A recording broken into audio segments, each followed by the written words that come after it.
através do fluxo hídrico que aflora do rio subterrâneo. Então imagine que há milhares de anos, esse fluxo hídrico aqui que aflora, ele era maior e que essa cavidade era toda fechada. Era um imenso bloco calcário, né, caixa, que absorveu essa água. E ao absorver a água, essa rocha que tem a porosidade muito acentuada, acelerou o processo de dissolução química. Então H2O se reage com CO2. Além disso, desse fenômeno químico que desagrega esse bloco e que abre essa cavidade, devemos levar em consideração o pH, a pressão hídrica, a inclinação do relevo, não é? Então, pouco a pouco, esse fluxo hídrico ele foi abrindo essa cavidade por conta dessa transformação, onde a rocha se decompôs, né, chamado intemperismo químico, a nos dar essa paisagem aqui que vocês estão vendo. Existe a diferença entre gruta e caverna. Gruta é quando você tem uma cavidade que você vê o início e o fim. Caverna é quando tem a abertura e o fim ele fica muito distante ao ponto de não conseguir ser visualizado, não é? Facilmente. A gente percebe também que existem algumas estruturas no teto, aquelas ali são chamadas estalactites, tite de teto. Como é que são formadas as estalactites? No momento que a gruta foi formada, que abriu a cavidade, o teto estava bastante úmido, encharcado. Então imagina uma esponja, né?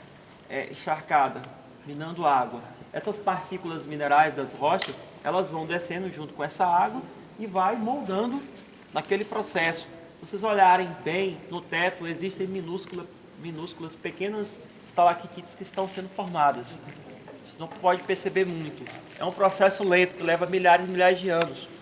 A gente percebe que na parte superficial aqui, mais rebaixada, não tem estalagmite. Isso aí é um indício de que no passado o fluxo de água era tão intensa que desmanchava e que não oferecia condição dessas estruturas se formarem, né? As do teto foram mais preservadas. Nessa gruta existe também uma peculiaridade. Por exemplo, algumas grutas vão ter as estalactites assim, na cor de marfim, transparente, um aspecto cristalizado mais bonito. Aqui não, aqui é um aspecto mais rústico, né? Mais desenvolvido. Por conta de quê? Da argila, o material argiloso. Então, o preenchimento do solo na rocha calcária dá essa forma assim meio que exótica, meio que diferenciada. São poucas as cavernas no Brasil que têm essa característica. Então, é um diferencial dessa gruta. Sempre que vocês entrarem numa gruta e que ela apresentar umidade, significa dizer que ela ainda está em processo de formação.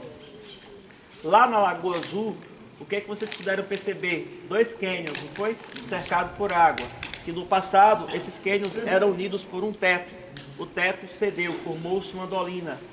Então aqui, se o fluxo de água aumentasse, esse teto poderia cair. Não é bom nem falar agora, né? Vamos embora. E ficar só os paredões. E o fluxo de água ele poderia formar também uma outra Lagoa Azul. Quem determina isso é o quê? É o fluxo de água, é a ação dos agentes naturais que determina isso. Mas hoje em dia a possibilidade desse fenômeno ocorrer é bem pequena, por conta do uso excessivo dos nossos mananciais. Então hoje, muitas nascentes, muitos rios estão secando pelo uso intenso em prol da agricultura, da subsistência, e os volumes de água eles já não são mais como antes, né? Por conta do nosso consumo. Então a possibilidade desse teto cair é praticamente zero, mas existe a possibilidade. E outra questão